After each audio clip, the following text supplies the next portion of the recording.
وی چې لکه ته ورته دې خلکو نه لږ معلومات وکړو دي خو ته په لارو کې کسان کېنولي نو چې هغوی رال چې لکه د مکه کې چې د کس د نبوت اعلان کړی دا څه پیغامات دا څه صورتحال څه خبره ده دا څه تعلیمات ورکړي د کوم پیغام راغلی دی نو مخکې به چې داسې پخوانۍ قصې کېدلې نو دوی به ورته وویل مړه دا پخوانۍ قصې دي اساطیر الاولین پخوانۍ قصې دي هسې د فرضي قصې کوي خبرې کوي پخوانۍ نور پکې څه نشته دی ویل نو دوی په دوکه کې واچول نو وروسته الله ذکر کوي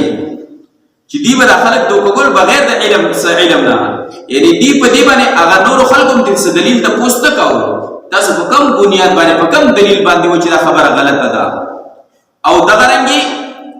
دوی به موږ څه دلیل نه ورکوو چې په دې دلیل باندې و چې دا خبره غلطه ده خو صرف د اساطیر الاول پخوانۍ قصې دي نو الله جل فرمایي چې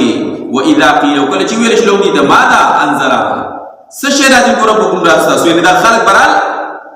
او دوی چې الله جل څه نازل کړي دي قالوا البدوي اساطير الاولين قصې دي په خوانو خلکو ليحملوا چې دوی اوچت کی اوزارهم پیټي د ګناهونو خپلو کاملتن پورا یوم القیامت اورس د قیامت باندې ومن اوزار الذين او سب پیټي د ګناهونو ومن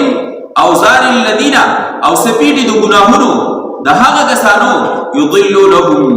چې دوی گمراه کوي بغیر علم بغیر د علمنا بغیر حجت بغیر د حجت او دلیلنا داخله کې گمراه کوي نو دی بداغي دا چا چې گمراه کړي په دې لارو کې ناسو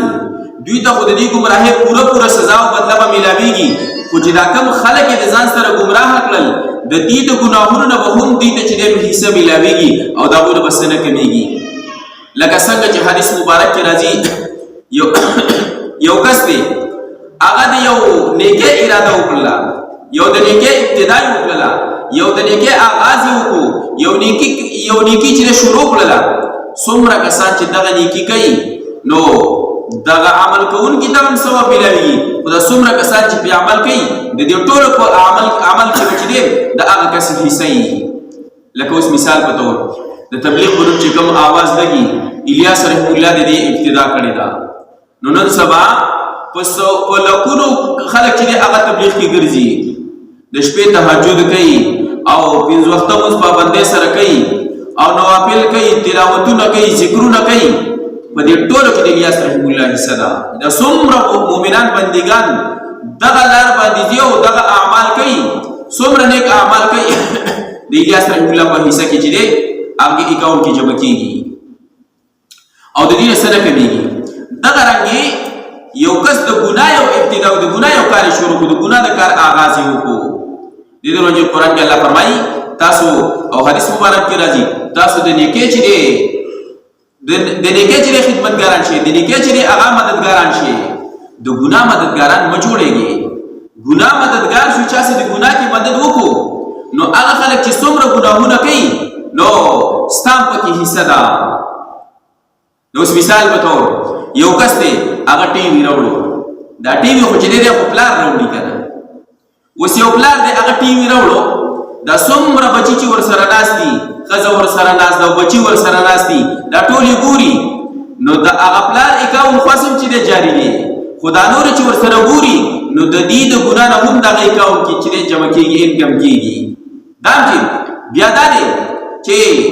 یو پلار بچی دی هغه وفات شي ډېر موده بشي بي او بچی چې دی نور خلک بغټي وي ګوري او دا هغه په کې حصہ کیږي لکه څنګه چې صدقه جاریه ده یو کس د نیکه کارو شو دی چې د آخرت تلاله د دنیا نه رحمت شو هغه په قبر کې پروت دی خدا د اکاونټ نه چې د بندګي دا اکاونټ کولا دی چې دا خلک څومره د نیکه کار کوي یا صدقه جاریه ده نو دا چې د سلاو په نشي دا به ورسي هغه چې د نیکه به ورسي هم د قرانګي د ګناه کاری کړي وي ابتدای کړي دا ودی په قبر کې پروت دی ځان خبرم نه دی نور خلک هغه ګناهونه کوي مزید اخلي او اکاونټ د کولاو دی ګناهونو دا په سیروستو چې جمع کیږي دا شان نو موږ ځان چې په غفلت کې دلت یرا بعض کسانو ځان لا آسان دغه من یره زه په خبرونه چې دی ګورم یا یار دا واړه مې د بار نه را منې کړي دي ولې دا نور چې بار ګرځي ودي باندې ستن در را پرېوتو دا صرف د ګناه یو بانه ده ګناه ته د جوړېدو یو بانه ده چې د خپل بچي په ګناه کې د خپلو بچو په ګناه کې چې شریک شمه او دوی زما سره شریک د هغې دپاره یو بانه یې جوړه کړې ده یعنې د هغې دپاره اخبار ګوره خپل ځان راوړه که نه خو دا ځان له چې دی د شیطان جنډې بره لګولي دا د شیطان جنډه ده په کور باندې